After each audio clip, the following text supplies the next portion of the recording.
আসসালামু আলাইকুম। আমরা এই ভিডিওতে দেখবো যে কিভাবে ক্রোমের এই ডেস্কটপ শর্টকাট তৈরি করা যায়।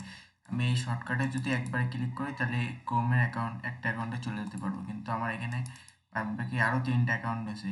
তো সেগুলো কিভাবে শর্টকাট তৈরি করা যায়, আমার এই অ্যাকাউন্টে শর্টকাট তৈরি করা রয়েছে, এই বাদবাকি 3টা নেই। তো আমি যে কোনো একটা করে দেখাবো, তারপরে আপনারাও পারবেন।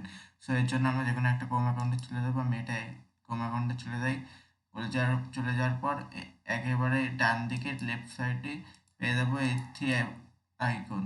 থ্রি বাটনে ক্লিক করার পর একেবারে নিচে চলে আসবো সেটিংয়ে ক্লিক করার পরে এই যে সেটিং ক্লিক করে ইউ অ্যান্ড গুগলেই থাকবে। তারপরে আমরা চলে যাবো কাস্টমাইজ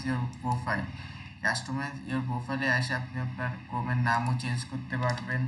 তারপরে এখান থেকে এই উপরে কালারটা চেঞ্জ করতে, যদি স্ক্রল ডাউন করে একটু নিচে আসেন তাহলে পেয়ে যাবেন ক্রিয়েট ডেস্কটপ শর্টকাট। আপনি যদি এখানে এটা অন করে দিন তাহলে আপনি দেখতে পাবেন যে এখানে ক্রোমের এই যে শর্টকাটটা চলে এসেছে। এটাও কিন্তু ছিল না, আমি এখনই কেবলমাত্র আপনাদের সামনে তৈরি করলাম। সো এইভাবে আপনারা যে কোনো ক্রোমের শর্টকাট তৈরি করতে পারবেন। আসলে আজকের মতো এটুকুই। আপনারা যদি স্মল টেক লাইব্রেরি চ্যানেলে নতুন হয়ে থাকেন তাহলে চ্যানেলটা অবশ্যই সাবস্ক্রাইব করবেন আর ভিডিওতে একটা লাইক দিয়ে যাবেন। সো আপনারা, আসসালামু আলাইকুম।